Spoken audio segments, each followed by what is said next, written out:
दोस्तों, जैसे जैसे इस जंग में दिन बढ़ते जा रहे हैं वैसे वैसे अमेरिका के हाथ से ये युद्ध निकलता हुआ दिख रहा है। आज अमेरिका ने पहली बार स्वीकार किया कि ईरान ने उसके फाइटर जेट्स गिरा दिए। दुनिया की सबसे बड़ी ताकत के लिए, जिसे अपनी ताकत पर गुरूर है, ये एक शर्मिंदगी का मौका था। और अमेरिका के दो बड़े अखबार द न्यूयॉर्क टाइम्स और वॉशिंगटन पोस्ट दोनों ने कंफर्म किया है कि ईरान ने अमेरिकी फाइटर जेट्स गिरा दिए। इस सिलसिले में इस्लामिक सेना ने कहा है कि अमेरिका के F-35 फाइटर जेट को सेंट्रल ईरान प्रोविंस में गिराया गया है। उधर अमेरिकन मीडिया का कहना है कि F-15E जेट ये गिराया गया है, जिसके दोनों पायलट इजेक्ट तो कर गए हैं लेकिन उनका पता नहीं लग रहा है। इसलिए एक कोम्बिंग ऑपरेशन चल रहा है ईरान में, जहां पर अमेरिकन प्लेन्स भी अपने पायलट को सर्च कर रहे हैं और ईरान के हेलीकॉप्टर भी दोनों पायलटों को सर्च कर रहे हैं, उनकी तलाश कर रहे हैं कि वो कहां इजेक्ट करके लैंड किए हैं। अगर ईरान की फौज ने इन दोनों अमेरिकन पायलट्स को जिंदा पकड़ लिया तो ये एक टर्निंग पॉइंट होगा। जी हाँ दोस्तों, अगर ईरान के हाथ ये पायलट लग गए तो ये टर्निंग पॉइंट है। उधर अमेरिका की कोशिश है कि किसी तरह से इन दो पायलटों को रेस्क्यू किया जाए, लेकिन अभी तक मैं इस बारे में आगे इसलिए नहीं बता सकता क्योंकि रेस्क्यू ऑपरेशन जारी है और हमें नहीं पता कि ये पायलट जिंदा हैं, ये पायलट हताहत हैं, ये पायलट अमेरिका के हाथ में है या ईरान के हाथ में। इस बीच वॉशिंगटन पोस्ट के हवाले से एक और बड़ी खबर आ रही है, जिसमें अमेरिकी सूत्रों के ज़रिए कहा गया है कि ईरान जैसे जैसे इस जंग पर हावी हो रहा है उसकी बारगेन पावर बढ़ रही है। अखबार का कहना है कि ईरानियन लीडर्स अमेरिका के साथ हार्ड बारगेन कर रहे हैं। और वॉशिंगटन पोस्ट का कहना है कि ट्रंप ने जो 15 पॉइंट्स यानी जो 15 शर्तें ईरान के आगे रखी थी उसको मुस्तबा खामनाई ने खारिज कर दिया, बल्कि मुस्तबा खामनाई की तरफ से यानी ईरान की तरफ से जो शर्तें रखी गई हैं अब उस पर बातचीत हो रही है। और कहीं ना कहीं उन शर्तों पर चाइना ने भी मोहर लगा दी है, रशिया ने भी मोहर लगा दी है और सऊदी अरब, टर्की, इजिप्ट और पाकिस्तान ट्रंप को समझा रहे हैं कि अगर वो कुछ शर्तों को ईरान की मान लेता है तो शायद हॉर्मुज़ की खाड़ी खुल सकती है, जंग से एग्जिट करने का ट्रंप को रास्ता मिल सकता है। अब ईरान की संसद ने, जिसे मजलिस कहते हैं, कुछ ही दिन पहले उसने हॉर्मुज़ की खाड़ी में ये जो ऑयल रूट है इसे कंट्रोल करने के लिए एक कानून बनाया और उसे पास किया है। अब ईरान चाहता है कि ये जो कानून है जिसमें हॉर्मुज़ की खाड़ी का कंट्रोल ईरान के हाथ में आ जाएगा, ईरान किसी न किसी सूरत से टोल वसूलेगा, ये जो कानून है ये टेबल पर मिस्टर ट्रंप स्वीकार करें। ये शर्त रख दी है जिसको लेकर ट्रंप बौखलाए भी हैं, बेचैन भी है।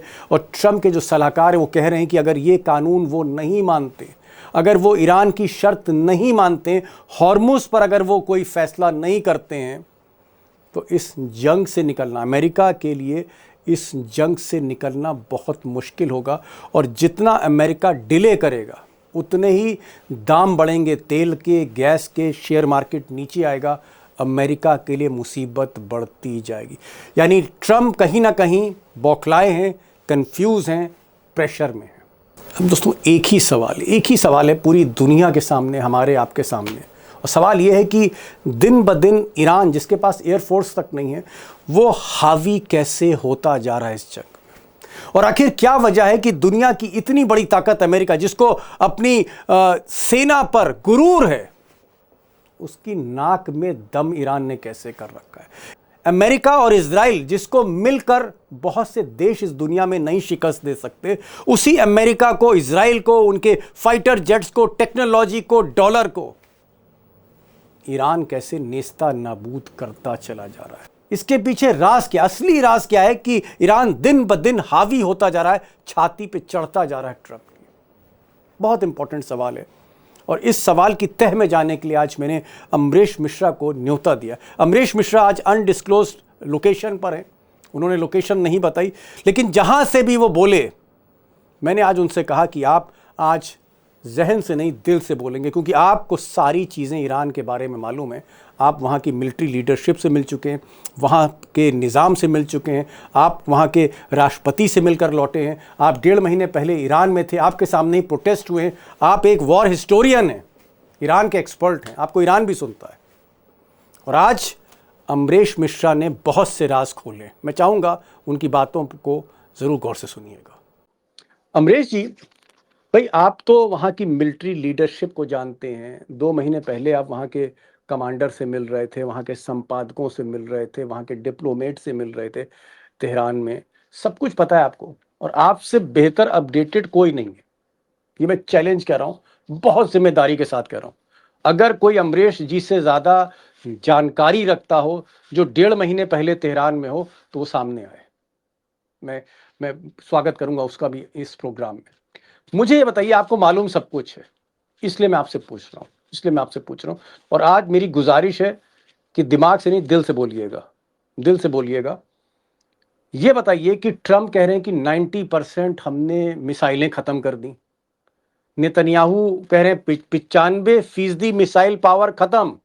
जहां जहां जिन जिन मिसाइल सेंटर पर मिसाइलों के जखीरे थे, सब खत्म कर दिए। अंडरग्राउंड सिटी में मिसाइलें खत्म कर दी। मैं तो हैरत में हूं कि साहब, रोज 100 मिसाइलों से हमला हो रहा है, रोज मिसाइलों का जखीरा निकल रहा है। ये खेल क्या है? कौन सा करिश्मा है साहब? ये कौन सा जादू? ये तो बता दीजिए कि ट्रंप को समझ में नहीं आ रहा है, दुनिया नहीं समझ पा रही। आप ही बता दीजिए आज खुलकर। देखिए दीपक जी, क्या है कि आप अमेरिका के बेसिस को देखिए मिडिल ईस्ट में, वो फिक्स्ड बेसिस है। सबको पता है, उनका एड्रेस पता है कि यहां पर है। हाँ, मतलब तो जैसे कतर में कोई बेस है तो उसका हमारे पास भी नक्शा है।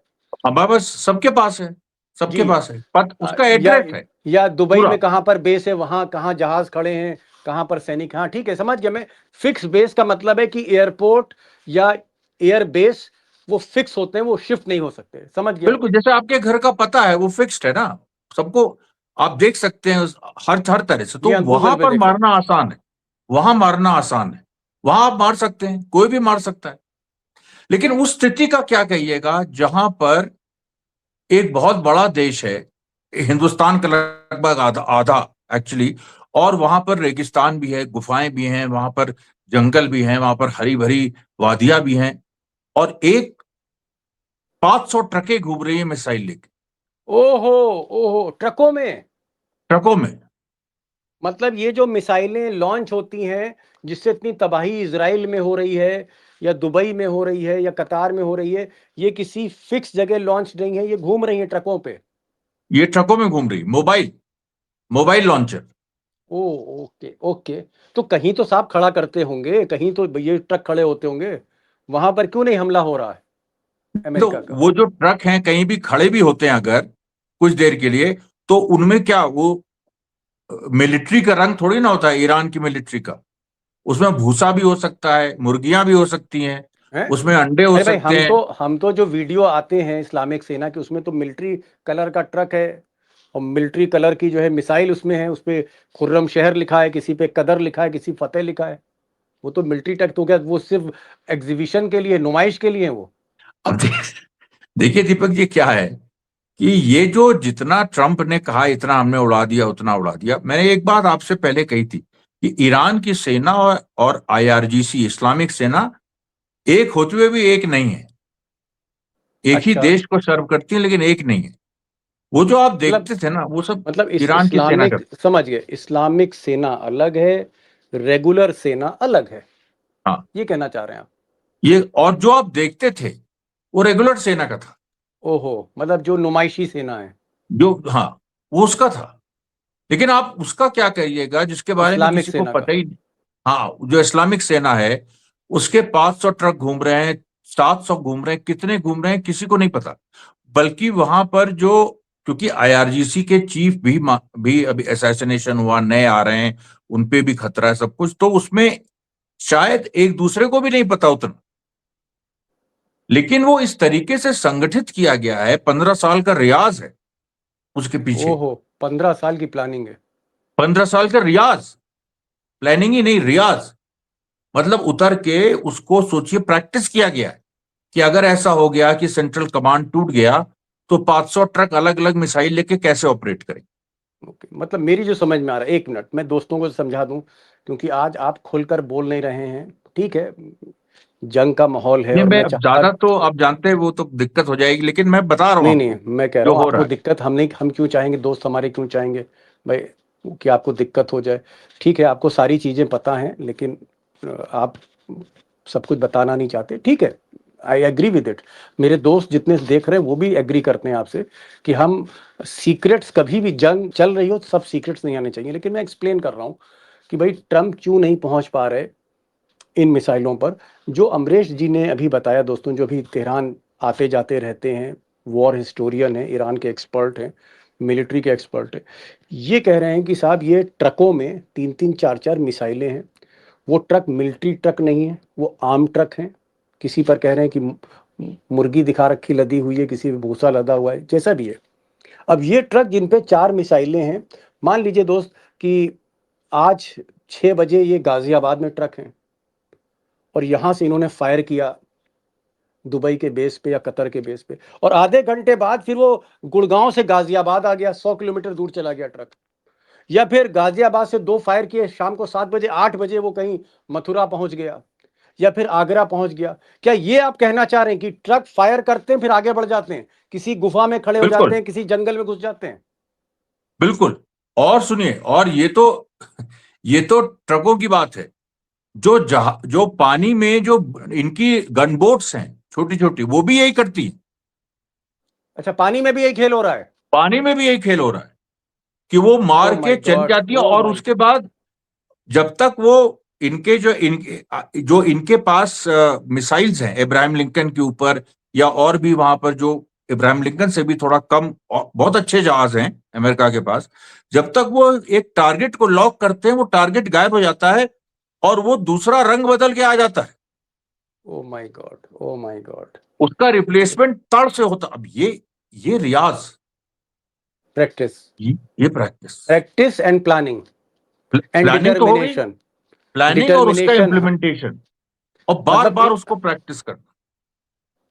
और आप कह रहे हैं कि आप इतनी बार ईरान गए, आपको भी नहीं सच्चाई पता है, आप भी अंदाजे से बता रहे हैं जो भी आपने सुना है। मतलब अब क्या कहें उसमें। अच्छा ठीक है, आप आपको मालूम है लेकिन आप बताना नहीं चाहिए, नहीं कोई बात नहीं। देखिए क्योंकि आप वॉर हिस्टोरियन हैं और मैं नहीं चाहता हूं कि आपके ताल्लुकात खराब हों। क्यों भाई खराब हो किसी से ताल्लुकात, और आप कोई नाराज आपसे हो जाए, और अगर ईरान नाराज हो गया तो फिर हम समझ सकते हैं। खैर छोड़िए, मैं वॉर के डायमेंशंस में नहीं जाऊंगा। आपने एक चीज़ बता दी कि भारी तादाद में मोबाइल मिसाइल्स हैं और ये कभी यहाँ है कभी वहाँ है, इसलिए इनको ख़त्म करना नामुमकिन बात है, चाहे 10 साल क्यों ना लग जाए। क्यों अमरीश जी, चाहे दस बिल्कुल, साल 100%। हाँ, 10 साल क्या, मतलब आप सोचिए, इस ये जो वॉरफेयर है, जिसको हम गुरिल्ला वॉरफेयर कह लें, एसिमेट्रिक वॉरफेयर कह लें, ये तो अनवरत चल सकती है। ओके। इसका कोई अंत है? चलिए मैं दूसरे सवाल पे आ रहा हूँ। ये सवाल भी, क्योंकि देखिए जो सवाल मुझे परेशान कर रहे हैं, जो मैं सोचता हूँ रात बेरात कि भाई ये चीज़ कैसे हो रही है, ट्रम्प कैसे धोखा खा रहे हैं। अ, दुनिया की सबसे ताकतवर आर्मी जिसके पास 2-2 हज़ार करोड़ के जहाज हैं, 2 हज़ार करोड़ का जहाज साहब, वो अगर गिर जा रहा है आसमान में चिड़िया की तरह, तो सब दुनिया तो चौंकेगी। सारे डिफेंस एक्सपर्ट्स दोस्तों दुनिया में, उनको ये समझ नहीं आ रहा कि F-35 जैसा ये जहाज जो आप स्क्रीन पे देख रहे हैं, 2 हज़ार करोड़ की कीमत है, 2 हज़ार करोड़ की कीमत है। राफेल से कहीं ज़्यादा ये एडवांस जहाज हैं, राफेल से। और ये जहाज इस तरह के हैं जिनको इनविंसिबल कहा जाता है, जिनको रडार पकड़ नहीं सकती, जिनको किसी भी तरह से आप ढूंढ नहीं सकते आसमान में। वो जहाज चिड़िया की तरह गिर रहे हैं। 2 F-35 जहाज गिरा दिए, सोचिए अमेरिका की साख का क्या हाल होगा। और घबराहट दोस्तों आप देख रहे हैं, एक के बाद एक जनरल उनकी उनको कुर्सी से हटाया जा रहा है।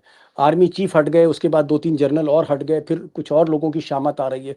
मतलब ट्रम्प को समझ नहीं आ रहा है कि क्या करें। मुझे ये बताइए अमरीश जी, ये F-35 एक गिराया, फिर दूसरा गिरा दिया, फिर F-16 गिरा दिया, F-15 गिरा दिया। अरे भाई इतनी तो मतलब कुवत रूस के पास नहीं है कि वो F-35 गिरा दे। तो ईरान कौन सा जादू लेके आ गया? क्या ऐसा तो नहीं है कि इसके पीछे चाइना की कोई चिप है, चाइना का कोई खेल है, चाइना की कोई टेक्नोलॉजी है? ये F-35 कैसे गिर रहे हैं? देखिए, एक बात मैं आपको बताता हूं, एक बात बता सकता हूं कि चाइना इस जंग को, जो जंग चल रही है ईरान वर्सेस अमेरिका इजराइल, इसको चाइना बहुत ध्यान से स्टडी कर रहा है। और वो क्या देख रहा है कि वो ये देख रहा है कि अमेरिका कैसे लड़ता है, कैसे रिस्पॉन्स देता है, और कैसे उसको काउंटर किया जा सकता है। चाइना तो जी, मतलब ईरान के मैदान पर पीछे से चाइना लड़ रहा है। मैं कह रहा हूं चाइना उसको स्टडी कर रहा है, देख रहा है। तो जाहिर ओहो, सी बात है वो अपने बहुत सारी चीजें एक्सपेरिमेंट भी कर रहा है। समझ गया। मतलब मुकाबला जो है वो ईरान और इजराइल में या ईरान और अमेरिका में हो रहा है, लेकिन जो जिस पिच पे मुकाबला हो रहा है उस पिच को स्टडी कर रहा है चाइना, कि विकेट कैसा खेल रहा है। विकेट कैसा खेल रहा है और कैसे इसको थोड़ा ऑल्टर किया जा सकता है, कैसे इस बैट्समैन को आउट किया जा सकता है, ये भी वो इम्प्लीमेंट कर रहा है चाइना चाइना, क्योंकि उसको देखना है कि ये। तो अब ऐसी स्थिति में अब आप एक चीज सोचिए दीपक जी, कि एयर डिफेंसेस ईरान के सारे खत्म हो गए थे। फिर F-15, F-16, F-35, जो हाँ, ये भी रडार बात जिनको है। पकड़ ही नहीं सकता है। तो कौन सी टेक्नोलॉजी है? और चाइना। मुझे पता है कौन सी टेक्नोलॉजी है। नहीं नहीं, आप टेक्नोलॉजी मत बताइए, ये तो बता दीजिए कि चाइना का खेल है कि नहीं। आप इतनी बार ईरान गए, क्या वहाँ पर आपको चाइनीज साइंटिस्ट, चाइनीज आर्मी के लोग दिखे कि नहीं दिखे तेहरान में? या जिन मीटिंगों में आप गए, सेमिनार्स में गए, वहाँ चाइनीज थे कि नहीं थे? इतना ही बता नहीं, दीजिए। सेमिनार में नहीं थे, लेकिन मुझे मेहराबाद एयरपोर्ट में दिखाई पड़े थे। और चाइनीज। उस समय, और वो बाय एक्सीडेंट नहीं था, वो एक तरह से दिखाया गया था कि भाई ये लोग हैं पीछे। तो चाइना के। अब चाइना के, तो अब ये देखिए, अब आप ये देखिए कि जो ये इस जंग में एक चीज आप देख रहे हो कि टेक्नोलॉजी इवॉल्व कर रही है। मतलब पहले से स्क्रिप्ट नहीं लिखी है, जैसे जैसे जंग आगे बढ़ रही है टेक्नोलॉजी इवॉल्व कर रही है। किसकी? ईरान की, ओके अमेरिका की ओके। नहीं। ओके, समझ गया। ये अद्भुत जंग अमेरिका। है, मैंने ऐसी कोई जंग नहीं देखी जिसमें टेक्नोलॉजी और टैक्टिक्स जंग के साथ, जैसे लग रहा है कि ईरान हर सेटबैक के बाद सीखता है और नया एक काट ले आता है। ओके, समझ गया। तो, आप कह रहे तो हैं कि उसके एक, साथ कोई और भी है ना जो देख रहा है, समझ गया। स्टडी कर रहा है। आप ये कहना चाह रहे हैं कि एक इवॉल्विंग सिचुएशन है, लाइफ सिचुएशन है, और हम उस लाइफ सिचुएशन को एंटिसिपेट नहीं कर सकते। जैसे जैसे सिचुएशन सामने आ रही, जैसे जैसे परिस्थितियां सामने आ रही हैं, वैसे वैसे प्लानिंग भी चल रही है, साथ ही साथ वैसे वैसे टेक्नोलॉजी भी बदल रही है। यानी जो दांव पेच है वो उसी वक्त लाइव जो है दांव पेच लगाए जा रहे हैं। और उसमें चाइना का जो पूरा कंप्यूटर तंत्र है, चाइना की जो चिप टेक्नोलॉजी है, वो उसमें असरदार साबित हो रही, क्योंकि ये कह रहे हैं चाइना स्टडी कर रहा है अमेरिका को, इसराइल को। एक चीज़ और, चलिए बहुत बातें हो गई मिलिट्री पे और मैं बहुत ज़्यादा बोलूँगा नहीं, और मैं अच्छा भी नहीं लगता कि मैं किसी मेहमान को अपने शो में बुलाऊं, फिर मैं उसको मजबूर करूं कि वो सीक्रेट्स बताए, और वो भी जंग के। वो सही नहीं, मुनासिब नहीं है वो। तो आपने मोटी मोटी बातें बताई हमारे दोस्तों के लिए कि जिनको समझ में आ रहा होगा कि भाई ट्रम्प क्यों बौखलाए हुए हैं। अब मुझे एक चीज़ और बताइए, भाई बातचीत हो रही है और कालीबाफ जो स्पीकर हैं मजलिस के, जो ईरान की पार्लियामेंट के स्पीकर हैं और मुस्तबा खामनाई के बाद सबसे पावरफुल हैं इस वक्त, पुराने नेता हैं, अली खामनाई के साथ हैं। आप उनसे भी मिले होंगे, आप तो जानते होंगे कालीबाफ को। कालीबाफ से बातचीत ट्रंप की हो रही है, लेकिन वॉशिंगटन पोस्ट में मैं अभी खबर पढ़ रहा था, वॉशिंगटन पोस्ट कह रहा है साहब बातचीत तो हो रही है, लेकिन बातचीत में ईरान का जो स्टैंड है बड़ा हार्ड है। ईरान जो है वो मतलब बार्गेन बड़ी जबरदस्त, सौदेबाजी बहुत जबरदस्त कर रहा है। और अमेरिका को समझ नहीं आ रहा है कि भाई ये तो मतलब अभी तक तो ये साहब छोटी छोटी चीज मांग रहे थे, अब तो ये आसमान मांगने लगे हैं, चांद मांगने लगे हैं। तो ऐसा क्या है कि ईरान कह रहा है कि नहीं, अब वो पुरानी बातें किनारे रखिए, पहले हॉर्मुज पे सौदा करिए, हॉर्मुज पर आइए आप, कि ये मुझे तेल की रूट चाहिए। और हॉर्मुज का नाम सुनते गला सूख जा रहा है ट्रंप का। मैं ये जानना चाह रहा हूं कि ये जो कॉन्फिडेंस है, ये जो ईरान टेबल पर बैठ के जिस तरह से पाकिस्तान से कह रहा है कि जाओ अब ये पैगाम लेके जाओ, जाओ अब ये पैगाम लेके जाओ, इतना कॉन्फिडेंस क्यों है ईरान में इस वक्त कि वो ट्रंप को डिक्टेट कर रहा है? देखिए दीपक जी, जब जो एक छका छका के मारा है ईरान ने अमेरिका को, तो जाहिर सी बात है अमेरिका का जो वजन है वो कम हो गया है, रसूख कम हो गया है, बेइज्जती तो हुई है पूरी दुनिया में, बेइज्जती हो गई। और अब किस मुंह से अमेरिका उससे कुछ मांगे? बात शुरू हुई थी सरेंडर से 28 फरवरी को, जब इमाम खामनेई का असैसिनेशन हुआ, ट्रंप ने कहा था सरेंडर करो।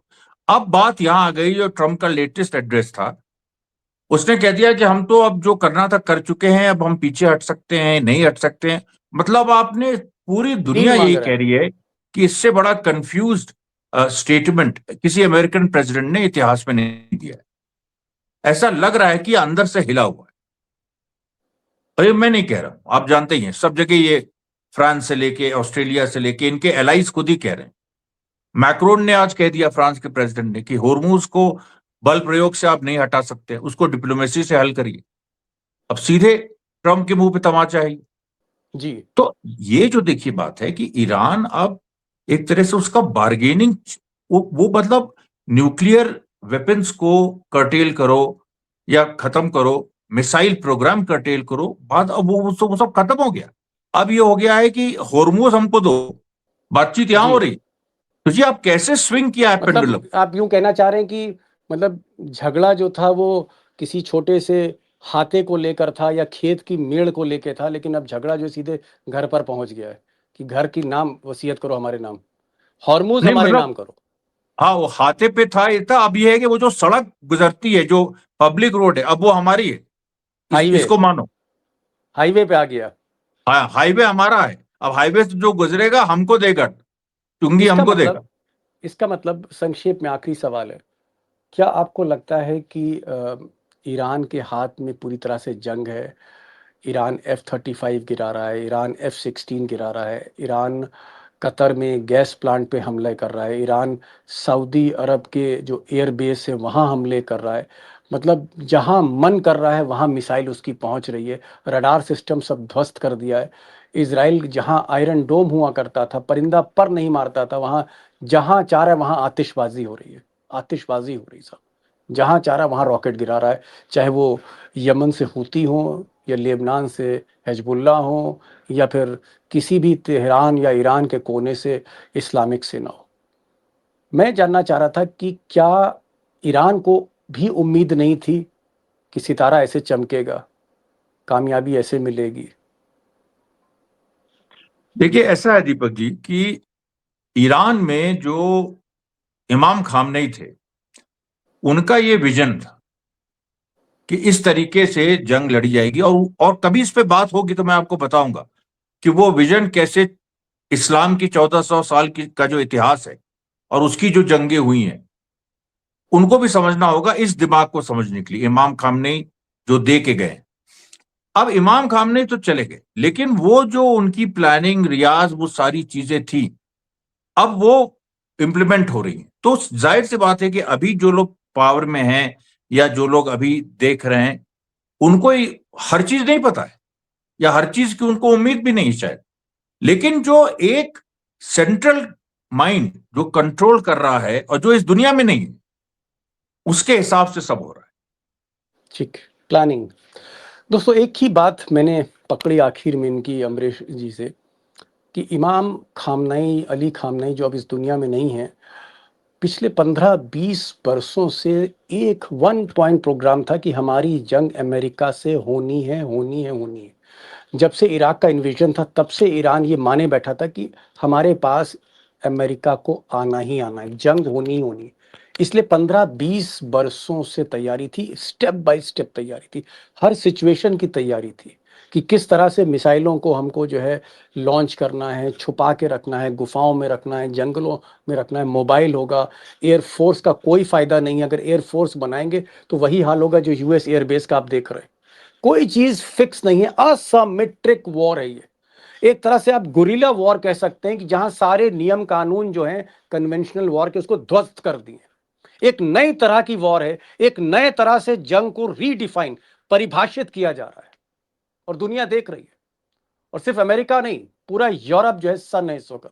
इसीलिए हिम्मत नहीं हो रही फ्रांस की, इटली की, जर्मनी की, यूनाइटेड किंगडम की, स्पेन की, कि आके नेटो के साथी को जो है वो कहीं ना कहीं हम साथ दें अमेरिका का। और नेटो का एक और साथी जो टर्की है, जहां बेस है नेटो के, जिसके पास हवाई जहाज है, एयरफोर्स है, वो कह रहा है कि साहब अगर कुर्दों ने अगर हमला किया तो हम भी जो है ईरान के साथ खड़े हो जाएंगे। वो तो नेटो छोड़ के ईरान के साथ आ रहा है। ये है ताकत, ये है ताकत कि अगर आप प्लानिंग करते हैं, रियाज करते हैं, और अगर डिटरमिन्ड हैं आप, अगर इच्छा शक्ति है, तो दुनिया की चाहे जितनी बड़ी ताकत हो और आपके पास अगर एयरफोर्स नहीं भी है तो भी घुटनों पे लाया जा सकता है। अमरीश भाई बहुत बहुत शुक्रिया, thank you so much, thank you so much for joining this programme, thank you so much.